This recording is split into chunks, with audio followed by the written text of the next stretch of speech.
ونعوذ بالله من شرور أنفسنا ومن سيئات أعمالنا من يهده الله فلا مضل له ومن يضلل فلا هادي له وأشهد أن لا إله إلا الله وأشهد أن محمدا عبده ورسوله أما بعد فإن خير الحديث كتاب الله وخير الهدي هدي محمد صلى الله عليه وسلم وشر الأمور محدثاتها وكل محدثة بدعة وكل بدعة ضلالة وكل ضلالة في النار. أعوذ بالله من الشيطان الرجيم. بسم الله الرحمن الرحيم. يا أيها الذين آمنوا اتقوا الله حق تقاته ولا تموتن إلا وأنتم مسلمون. يا أيها الناس اتقوا ربكم الذي خلقكم من نفس واحدة وخلق منها زوجها وبث منهما رجالا كثيرا ونساء واتقوا الله الذي تساءلون به والأرحام إن الله كان عليكم رقيبا.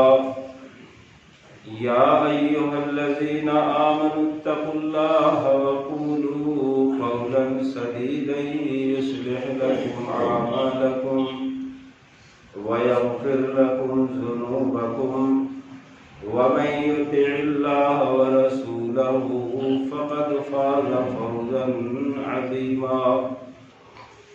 قال الله تبارك وتعالى في موضع آخر: أعوذ بالله من الشيطان الرجيم. بسم الله الرحمن الرحيم. فلما ذاقا الشجرة بدت لهما سوآتهما وطفقا يخصفان عليهما من ورق الجنة. قال النبي صلى الله عليه وسلم: الإيمان والحياء قرن جميعا فإذا رفع أحدهما رفع الآخر. رب اشرح لي صدري ويسر لي أمري واحلل عقدة من لساني يفقهوا قولي. رب زدني علما. حمد و صلوات کے بعد بے شمار درود و سلام نازل ہوں اللہ کے تمام برگزیدہ بندوں پر، بالخصوص آخری نبی جناب محمد الرسول اللہ صلی اللہ علیہ وسلم کی ذات گرامی پر.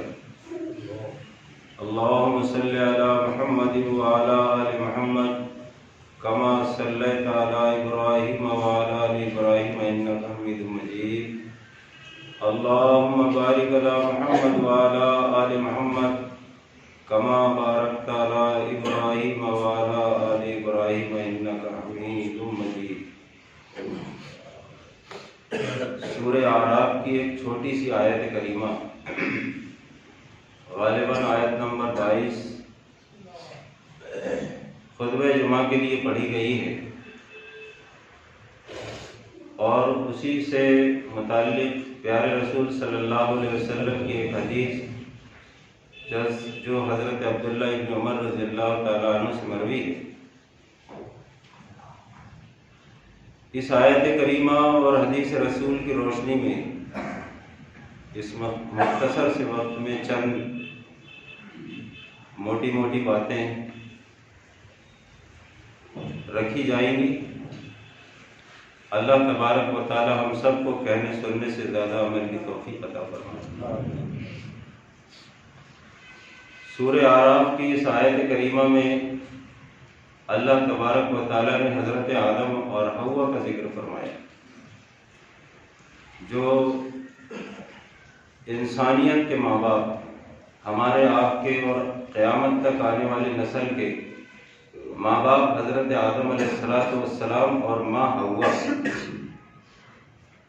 اللہ نے فرمایا کہ فلما ذاقا الشجرۃ بدت لہما سوآتہما، جب ان دونوں نے جنت کے اس پھل کو کھا لیا تو ان کے جنت کا لباس ان کے جسم سے اتر گیا اور ان کی شرمگاہیں کھل گئی۔ اس وقت ان دونوں نے جنت کے درخت کے پتوں کو توڑ توڑ کر اپنی شرمگاہوں پر چپکانا شروع کر دیا۔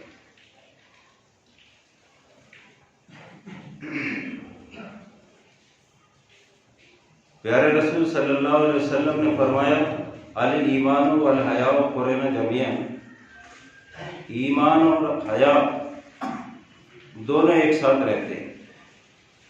رفع احدہما، ان میں سے اگر کوئی ایک ختم ہوتا ہے رفع الاخر، تو دوسرا بھی ختم ہو جاتا ہے۔ آیت کریمہ کا یہ ترجمہ اور رسول کریم صلی اللہ علیہ وسلم کی اس حدیث کا ترجمہ اپنے ذہن میں رکھیے اور خطبے کو سمجھنے کی کوشش کیجیے۔ ہوا یہ تھا، اللہ تعالیٰ نے حضرت آدم اور حوا کو جنت میں رکھا اور یہ چھوٹ دی کہ جنت میں جہاں چاہو، جو چاہو، جیسے چاہو، کھاؤ پیو رہو اور جو کرنا ہے کرو، لیکن اس ایک درخت کو مت چھونا، اس کے قریب بھی مت جانا۔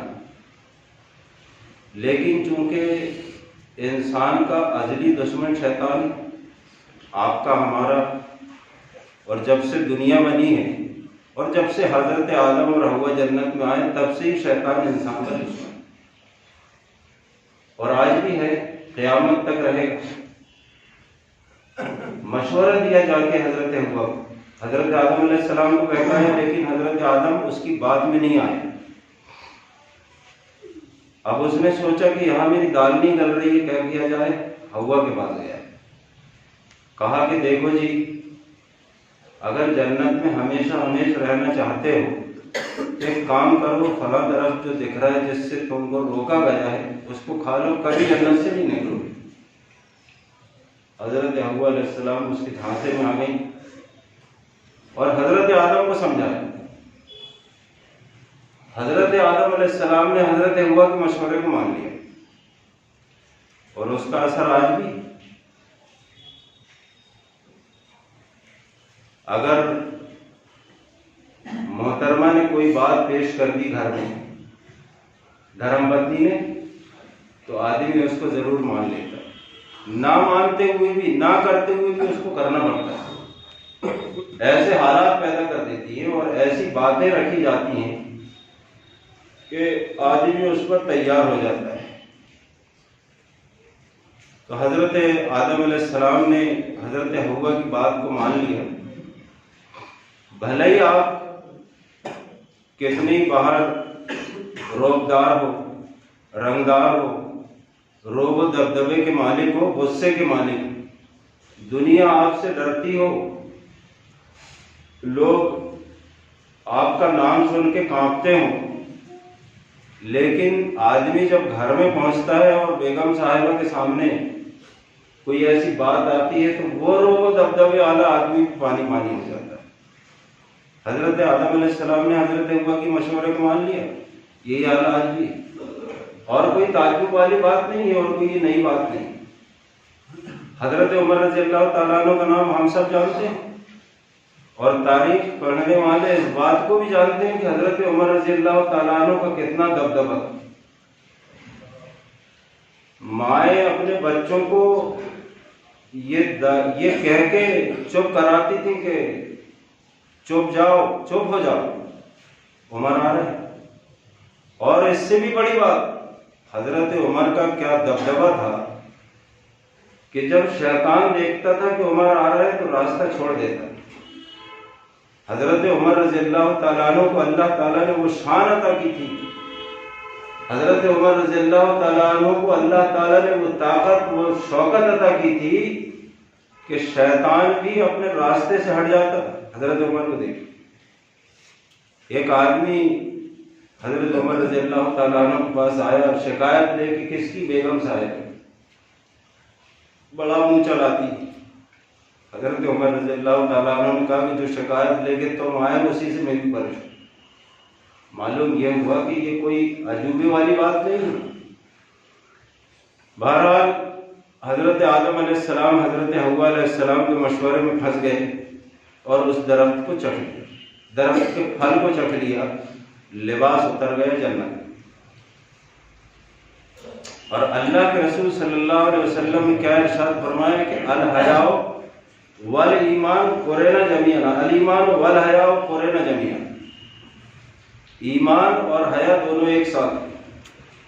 اس حدیث کو سمجھو، ان میں سے کوئی ایک چیز انسان کے اندر سے ختم ہوگی تو لازمی طور پر دوسری بھی ختم ہو جائے گی۔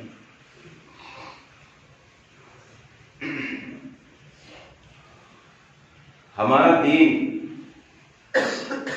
4 امور پر قائم ہے: عقائد، عبادات، معاملات اور اخلاق و آداب۔ اس آیت کی روشنی اور حدیث رسول کی روشنی میں ایک موضوع پر انشاءاللہ آج بات کی جائے گی، وہ ہے آداب و اخلاق، جس کا دوسرا نام ہے شرم و حیا۔ جس انسان کے اندر شرم و حیا ہے، اخلاق و آداب ہیں تو ایمان ہے، اور جس انسان کے اندر شرم و حیا نہیں ہے تو اس کا ایمان بھی باقی نہیں۔ اگر ایمان ہے تو شرم و حیا ہے، اور شرم و حیا ہے تو ایمان ہے۔ اگر دونوں میں سے ایک ختم ہوئی تو شرم و حیا ختم ہو جائے۔ صحابہ اکرام بیٹھے ہوئے تھے، پیارے رسول صلی اللہ علیہ وسلم کے سامنے اسی شرم و حیا اور اخلاق و آداب کا ذکر کیا گیا تو ایک صحابی رسول نے پوچھا، یا رسول اللہ صلی اللہ علیہ وسلم، کیا حیا ایمان میں سے؟ آپ صلی اللہ علیہ وسلم نے فرمایا، بل هو الدین کلہ، یہ پوچھنے کی بات نہیں ہے بلکہ حیا ہی پورا کا پورا ایمان اور دین ہے۔ حیا ہی پورا دین اور پورا ایمان حیا ہی ہے۔ اگر ہمارے اندر رسول کریم صلی اللہ علیہ وسلم کے فرمان کے مطابق اگر حیا ہے تو سمجھو کہ ہمارا ایمان ہے، اور اگر انسان کے اندر سے حیا، شرم، اخلاق و آداب نکل گئے تو اس کا ایمان ختم ہو گیا۔ اللہ کے نبی جناب محمد رسول اللہ صلی اللہ علیہ وسلم نے فرمایا، الحیاء بضع 70 او بضع 60 شعبۃ افضلها قول لا الہ الا اللہ وادناها اماطۃ الاذى عن الطریق والحیاء شعبۃ من الایمان۔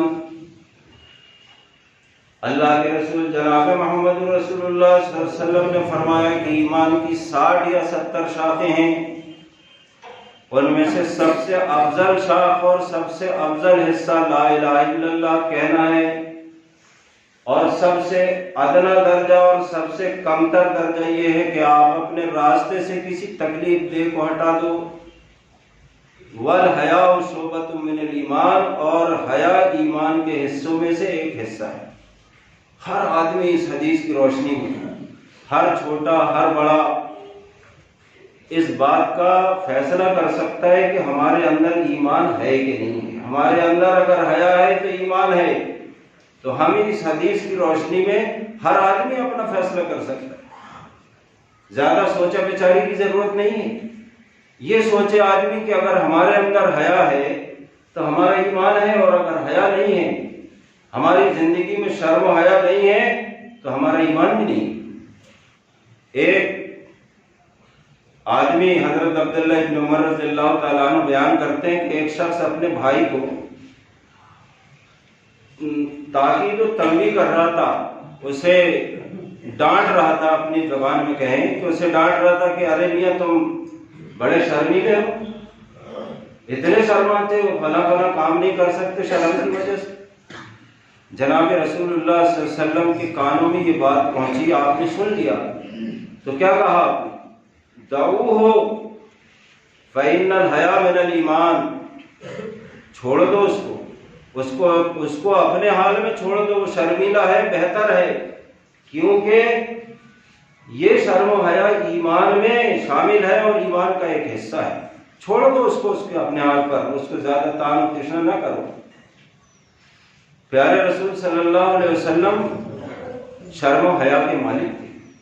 اما عائشہ رضی اللہ تعالی عنہ بیان کرتی ہیں کہ جناب نبی کریم صلی اللہ علیہ وسلم کی شرم و حیا کا عالم یہ تھا جیسا ایک پردہ نشین خاتون، پردہ نشین لڑکی، کنواری لڑکی اپنے گھر کے کونے میں پردہ نشین رہتی ہے، اس سے بھی کہیں زیادہ پردہ نشین جناب رسول اللہ صلی اللہ علیہ وسلم تھے۔ پردہ نشین کا مطلب یہ نہیں کہ آپ گھر سے باہر نہیں نکلتے، شرم و حیا کے مالک تھے، چونکہ آپ کو معلوم تھا کہ اگر انسان کی زندگی میں شرم و حیا ہے، آداب و اخلاق ہیں تو اس کا ایمان ہے، اور اگر آداب و اخلاق نہیں ہے تو اس کا ایمان نہیں، اس کا ایمان نہیں ہے۔ اس لیے آپ صلی اللہ علیہ وسلم نے فرمایا کہ الایمان والحیاء قرنا جمیعا، دونوں ایک ساتھ ہوں گے۔ جس انسان کے اندر ایمان ہوگا تو حیا ہوگی، اور حیا ہوگی تو ایمان ہوگا، اور اگر ان میں سے کوئی ایک چیز نکلتی ہے تو ایک چیز اپنے آپ ختم ہو جائے۔ حضرت عبداللہ ابن مسعود رضی اللہ تعالی عنہ بیان فرماتے ہیں جناب نبی کریم صلی اللہ علیہ وسلم نے فرمایا، آپ صلی اللہ علیہ وسلم نے ارشاد فرمایا کہ انسان کے اندر اللہ تبارک و تعالیٰ نے فطری طور پر حیا رکھا ہے، فطری طور پر۔ حضرت آدم اور حوا نے جنت کے اندر جب لباس اتر گیا تو اپنے جنت کے درختوں کے پتے توڑ توڑ کر کے کیوں اپنی شرمگاہوں کو چھپایا؟ اس لیے چھپایا کہ انسان کے اندر اللہ تعالیٰ نے فطری طور پر حیا کو رکھا ہے، ایمان کا حصہ ہے، اس لیے فطری طور پر رکھا ہے۔ اس حیا اور اس اخلاق و آداب کے دو حصے کر لیجیے آپ، ایک فطری حیا، دوسرا ایمانی حیا۔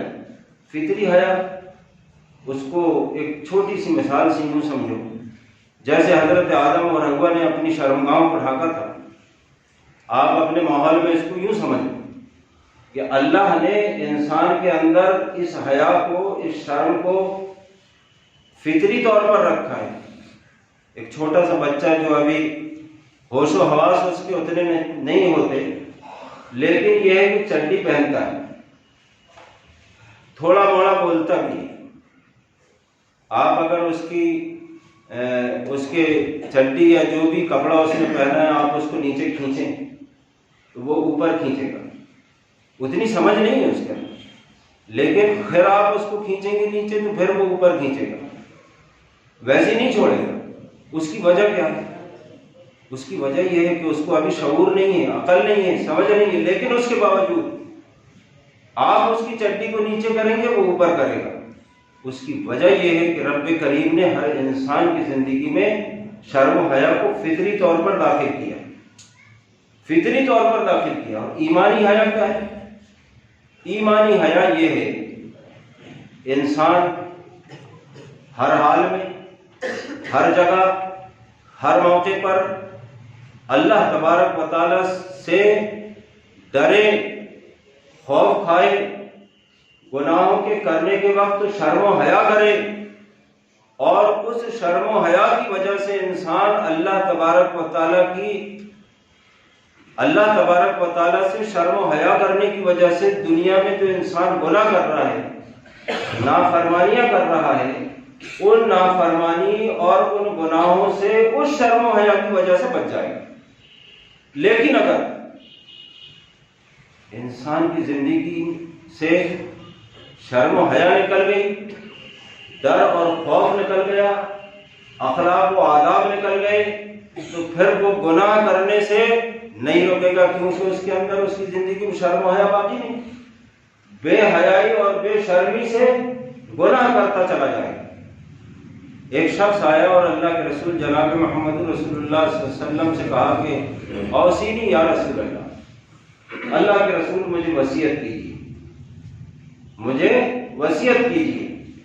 وصیت کا مطلب یہ ہے کہ مجھے کوئی ایسی تعلیم دیجیے، ایسی بات بتائیے جو میرے فائدے کے لیے ہو، میری آخرت کے سدھار کے لیے۔ آپ صلی اللہ علیہ وسلم نے اسے وصیت کی۔ کیا وصیت کی؟ استحیوا من اللہ کما استحیوا من رجلا من صالح قومک۔ اللہ کے رسول جناب محمد رسول اللہ صلی اللہ علیہ وسلم نے اسے وصیت کی، استحیوا من اللہ، اللہ سے شرم و حیا کرو، کما استحیوا رجلا من صالح قومی، جیسے تم اپنی قوم کے بزرگوں میں کے کسی ایک بزرگ سے شرم و حیا کرتے ہو۔ نہیں سمجھ میں آئی؟ اس کو ایسے سمجھو، ہماری بستی کے اندر یا آپ کی یہاں جتنے اطراف کے لوگ بیٹھے ہیں، آپ کی بستی کے اندر کوئی ایک بزرگ ہوا کرتا تھا، بڑے آدمی ہوتے تھے، اللہ انہیں غریب رحمت فرمائے، ان کی قبروں کو نور سے بھرے اور انہیں کروٹ کروٹ رحمتیں عطا فرمائے، جو اس دنیا سے رخصت ہو گئے، جو ہمارے اسلاف اور بزرگ تھے۔ ہوتا یہ تھا، یہ دور ابھی نہیں، کچھ سال پہلے کی میں آپ کو بات بتا رہا ہوں۔ ابھی جو جوانی میں پہنچ گئے یا بڑھاپے کے قریب پہنچنے لگے ہیں، ان کا اپنا بچپنا، وہ اپنے بچپنے کو یاد کریں۔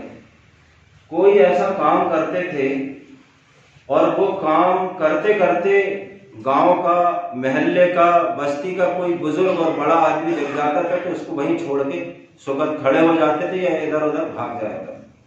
جیسے مثال کے طور پر بچے گولی کھیلتے تھے اور کسی بڑے آدمی کو یا بزرگ کو یا کسی سیانے کو دیکھتے تھے تو گولی سمیٹ سمٹا کے ایک طرف بھاگ جاتے تھے یا چھوڑ کے بھاگ جاتے تھے۔ لیکن آج بے غیرتی کا یہ عالم ہے، بے حیائی کا یہ عالم ہے کہ آج کی اس نئی نسل نے نہ اپنی رکھا نہ اپنوں کی رکھا، کوئی شرم و حیا نہیں۔ بے حیائی کا یہ عالم ہے کہ آج کی اس نئی نسل کو بزرگوں کا کوئی ادب و لحاظ باقی نہیں۔ آپ دیکھتے ہو، یہ کوئی بتانے کی بات نہیں ہے، دن دناتے ہوئے ڈنگی کی چوٹ پر آپ کے اپنے سامنے، اپنے بزرگوں کے سامنے آج وہ سارے کام کر رہے ہیں جس کو دیکھ کے لوگ شرمایا کرتے۔ چھپتے تھے بچے، ڈرتے تھے بچے بزرگوں سے، لیکن آج بے حیائی کا عالم یہ ہو گیا اس قوم کا کہ کوئی بزرگ نہیں۔ بزرگوں کے سامنے وہ سارے اعمال آج کی نئی نسل کر رہی ہے جو نہیں کرنا چاہیے۔ اور اللہ کے رسول صلی اللہ علیہ وسلم کی اس حدیث کو شروع سے ابھی تک آخری خطبے تک ذہن میں رکھو۔ آپ نے فرمایا کہ ایک چیز دونوں میں سے اگر انسان کی زندگی سے نکل گئی تو دوسری بھی اپنے آپ آٹومیٹک نکل جائے۔ انسان کے اندر ایمان ہے تو حیا باقی ہے، اور اگر حیا باقی ہے تو ایمان باقی ہے۔ اگر حیا نہیں ہے تو ایمان بھی نہیں ہے، اور ایمان نہیں ہے تو حیا بھی نہیں۔ تو آپ نے اس کو وصیت کی کہ اللہ سے ایسے ڈرو جیسے تم اپنی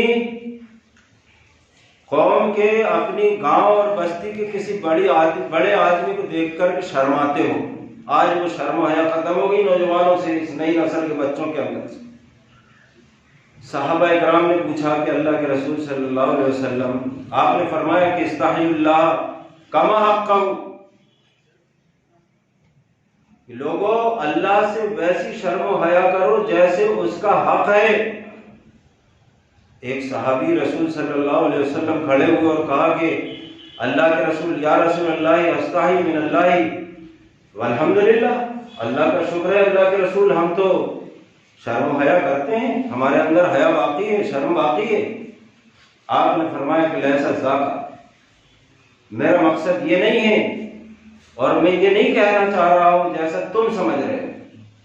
میرے کہنے کا مقصد یہ ہے اللہ سے شرم و حیا کرنے کا حق، جیسے شرم و حیا کرنے کا حق ہے ویسے اس کا حق ادا کرو۔ کیسے؟ آپ نے فرمایا کہ اس اللہ رب العالمین سے شرم و حیا کرنے کا پورا حق یہ ہے کہ انسان، آپ لوگ اللہ تبارک و تعالی سے شرم و حیا اس انداز میں کرو کہ تنہائی میں ہو، اکیلے میں ہو، کوئی دیکھ رہا ہو یا نہ دیکھ رہا ہو۔ کیوں؟ ان اللہ کان علیکم رقیبا، اللہ تمہارے اوپر ہر حال میں نگراں ہے. واللہ یعلم ما، اللہ تبارک و تعالیٰ تمہاری ہر چیز اور تمہارے ہر عمل کو دیکھ رہا ہے، باخبر ہے. تو تم اللہ سے ویسے شرم و حیا کرو جیسے اس سے شرم و حیا کرنے کا حق ہے. کیسے؟ ہر حال میں اللہ رب العالمین سے ڈرو، ہر حال میں اللہ رب العالمین سے شرم و حیا کرو.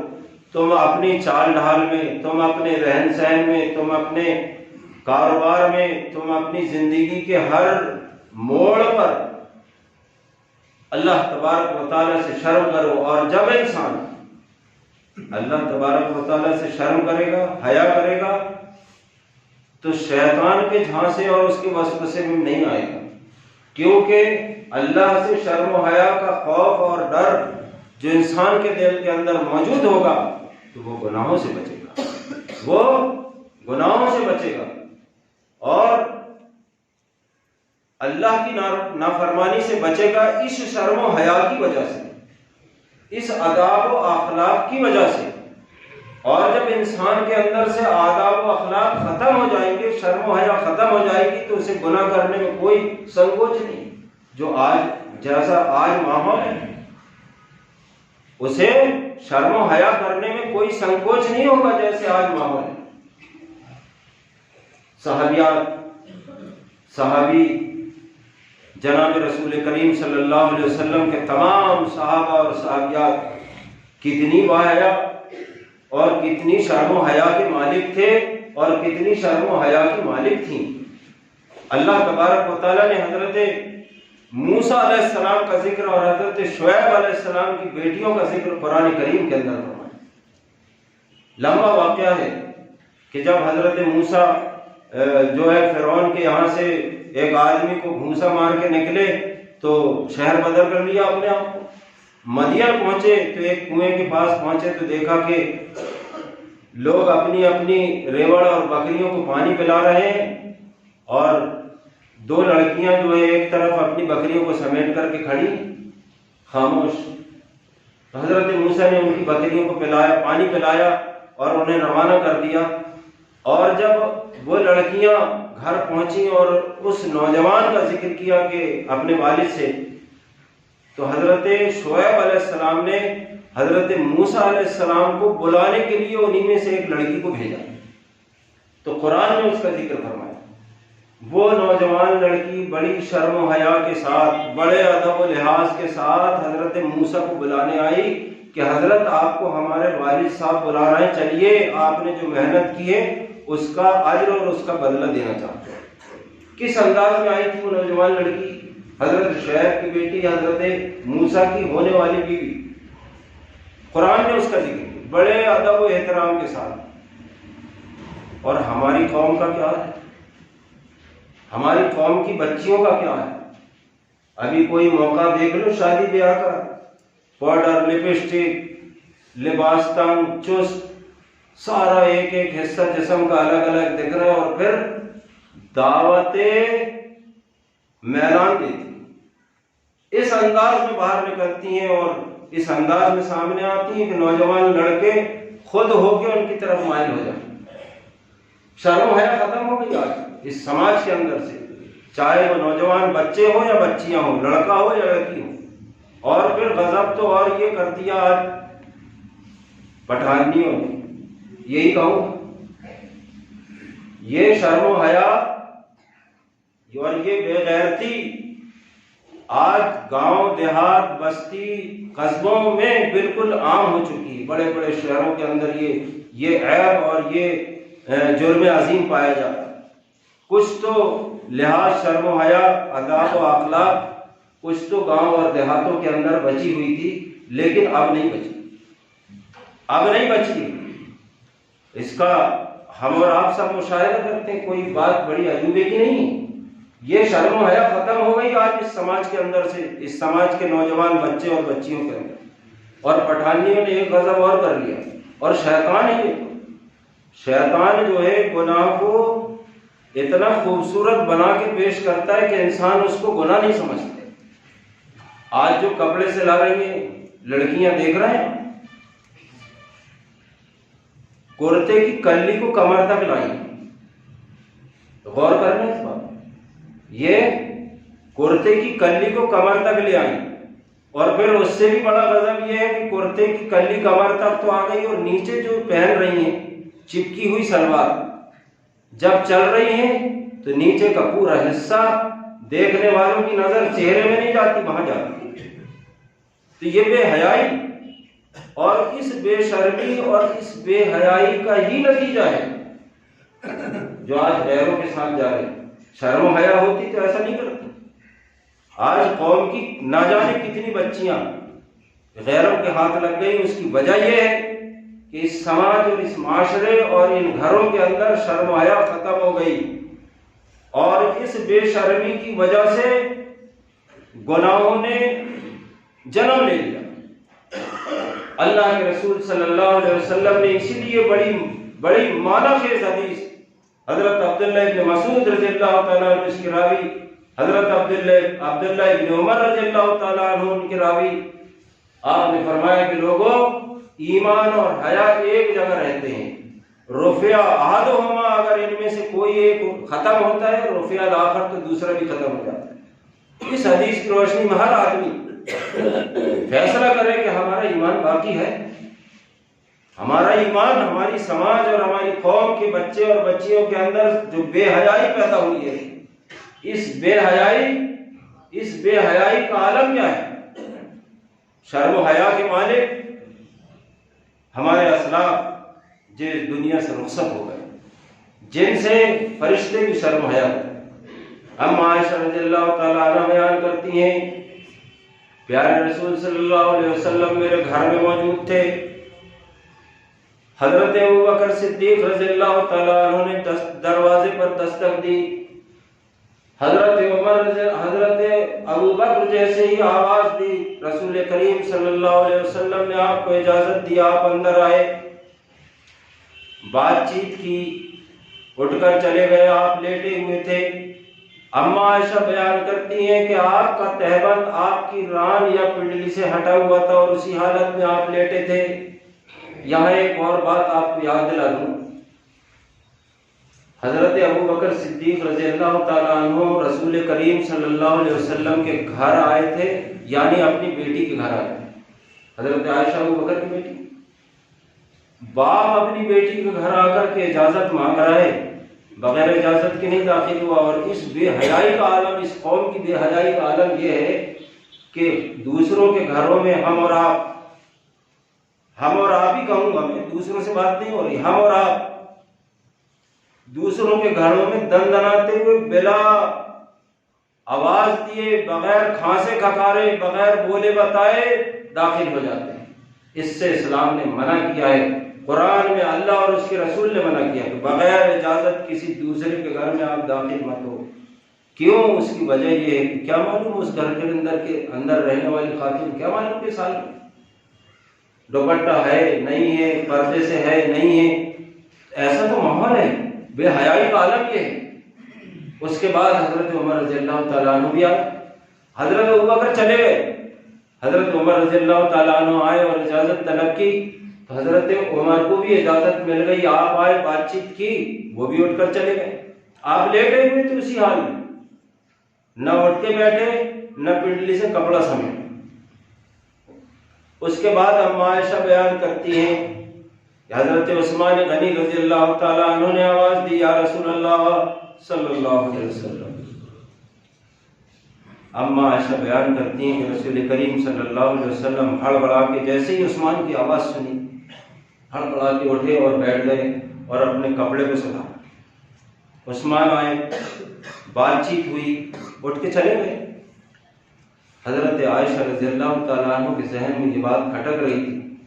جب عثمان چلے گئے تو اللہ کے رسول صلی اللہ علیہ وسلم سے حضرت اما عائشہ نے پوچھ لیا، یا رسول اللہ صلی اللہ علیہ وسلم، میرا باپ ابو بکر آئے، آپ اسی حال میں رہے، لیٹے رہے، بات چیت کر لیے. عمر آئے، آپ اٹھ کے نہیں بیٹھے، لیٹے رہے، آپ کا کپڑا ہٹا ہوا تھا اور آپ نے بات چیت کی، وہ بھی چلے گئے. لیکن جیسے ہی عثمان کا نام سنا آپ نے تو آپ ہڑبڑا کے اٹھے اور اپنے کپڑے کو سدھارا. تب حضرت عثمان کو آپ نے اجازت دی. بات کیا ہے؟ اللہ اکبر. حضرت رسول کریم صلی اللہ علیہ وسلم کہتے ہیں کہ عائشہ یہ وہ عثمان ہے جس سے آسمان کے فرشتے حیا کرتے ہیں، تو کیا میں اس سے حیا نہ کروں؟ ہمارے اسلاف ایسے تھے جن سے ہمیں دین ملا ہے، جن سے ہمیں شریعت ملی ہے، جن سے ہمیں مذہب ملا ہے. اور ہمارا عالم بھی اس قوم کا حال یہ ہے. آج یہ جو سننے کو ملتا ہے نا، فلاں کے ساتھ چلے گئی، فلاں نے فلاں کو لے آیا، یہ ماحول کی خرابی یہی ہے کہ ہمارے اندر سے حیا ختم ہو گئی، شرم ختم ہو گئی، آداب و اخلاق ختم ہو گئے. قوم کے ہر ایک نوجوان کو، ہر بچے کو، ہر بزرگ اور بوڑھے کو، ہر گھر کو اس شرم و حیا کو اپنے اندر پیدا کرنا چاہیے. اگر ہمارے اندر شرم و حیا ہے تو ایمان ہے، ورنہ ایمان نہیں. آپ کتنے ہی دعوے کرتے رہو، کوئی کام نہیں آئے گا. اللہ تبارک و تعالیٰ سے دعا درخواست ہے کہ مولا کریم جو باتیں رکھی گئی ہیں اللہ تبارک و تعالیٰ ہمیں کہنے اور سننے سے زیادہ عمل کی توفیق عطا فرمائے. ہماری قوم کے ہر بچے بچی، ہر سماج کے ہر گھر کے اندر الہ العالمین شرم و حیا کو پیدا کر تاکہ ہمارا ایمان باقی رہے. آمین یا رب العالمین.